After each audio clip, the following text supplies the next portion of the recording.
কাঁঠালের সিজন আসলে সবকিছুতে কাঁঠাল, কাঁঠালের বিচি, কাঁঠালের বিচি, কাঁঠালের বিচি এরকম হয়। সব তরকারির মধ্যে একটু না একটু দিতে হয় সবার।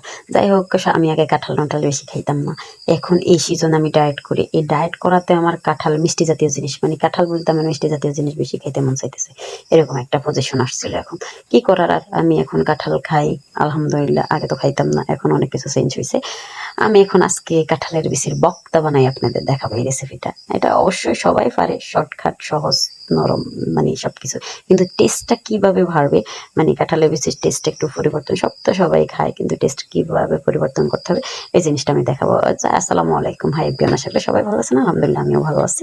এই যে আমি কাঁঠালের বিচি আমি কি করছিলাম, টালার পরে, মানে আমি টালার পরে আমি সিল্কা টিল্কা ফালাই ধুয়ে নিছি। আর এখানে আমি নাগামরিচ 2টা নিয়ে নিচ্ছি, শুকনো মরিচ 3-4টা দিয়ে নিচ্ছি, আর ধনিয়া পাতা দিয়ে দিচ্ছি। আর এটা হচ্ছে বিলাতি ধনিয়া পাতা, অনেকে চিনে না, অনেকে আবার চিনে না, বাজারে এভেলেবেল এগুলো পাওয়া যায়।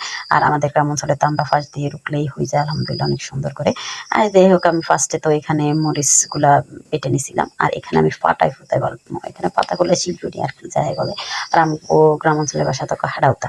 এই হাড়াহুতা বাটতেছি, এত মানে মিস করতে হবে না, আবার এতটা ইয়া করতে হবে না। আমি ভাটতে ভাটতে দেখতেছি যে মানে এত সুন্দর একটা ঘ্রাণ আসতেছিল, কারণ আমি নাগামরিচ দিছি। নাগামরিচের ঘ্রাণ এখানে প্লাস আবার আসছিল শুকনো মরিচ। আর শুকনো মরিচ আপনারা যদি ওই মরিচও দেন, কাঁচা মরিচও দেন, কোনো সমস্যা নাই, কিন্তু ঘ্রাণটা একটু কম আসবে। কাঁচা মরিচের ঘ্রাণ অন্যরকম না।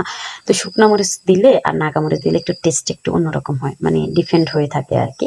তো আমি একদিন একরকম করছি, আমি আগের দিন আমি কাঁচা মরিচেরও করছি, কোনো সমস্যা নাই। তাই এখন এই মরিচের দিয়ে আমার সবচেয়ে বেশি ভালো লাগছে এই মরিচের। যাই হোক, এই মরিচের সবচেয়ে টেস্ট পাইছি, অনেক মজা হয়েছে। আর অনেক সুন্দর করে ভাই এটা, কত মজা কইরা মাইখা লবণ দিয়া পাটায় ফুটায় ঝাল কইরা, অবশ্যই নাগা দিছি, ঝাল তো হবেই, এটা তো বুঝতেই পারতেছেন।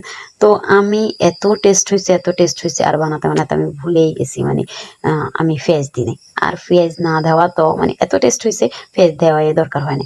আর কাঁঠালের বিচির বক্তাগুলো একটু শক্ত শক্ত হয়, এখানে আপনারা পানি, মানে পরিষ্কার পানি মিক্সার করতে পারেন, একটু পানি দিয়ে একটু একটু মথে নিতে পারেন, কোনো সমস্যা নেই। পানি দিয়ে মথে নিলে একটু সফটনেস আসে। এখানে আমি ইয়ার মধ্যে, বক্তার মধ্যে কিন্তু আমি ইয়া দিই নাই, ধনিয়া পাতা অনেকগুলা দিছি, এজন্য অনেক টেস্ট হয়েছে। আমি কিন্তু এখানে বলবো, আমি পেঁয়াজ দিতে বলে গেছি। আর পেঁয়াজ না দেওয়া তো অনেক ভালো হয়েছে। পরে মনে হয়েছে যে ভিডিওটা দেখার পর আগে দিয়ে আমি তো পেঁয়াজ দিই, তো পেঁয়াজ আপনারা অবশ্যই পেঁয়াজ দিয়ে দিবেন। পেঁয়াজ দিলে টেস্টটা অন্যরকম, আরও একটু ভালো বেশি লাগবে। যাই হোক, তারপর আমার বক্তাটা অনেক টেস্ট হয়েছে। টেস্ট হওয়াতেই তো আমি উঠে ফেলছি, আমার পেঁয়াজ সবগুলো রেডি ছিল, কিন্তু আমি দিতে মনে ছিল না। আমি এখানে অবশ্যই ধনিয়া পাতা অনেকগুলো দিছি, এই জন্য আর দিতে মনে ছিল না।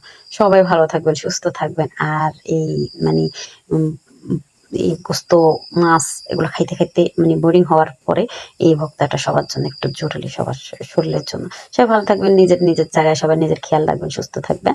আর সবাই রাসেল ভাইফারের থেকে সেফ থাকবেন। সবাই নিজের নিজে দোয়া করবেন, অন্যরাও দোয়া করবেন।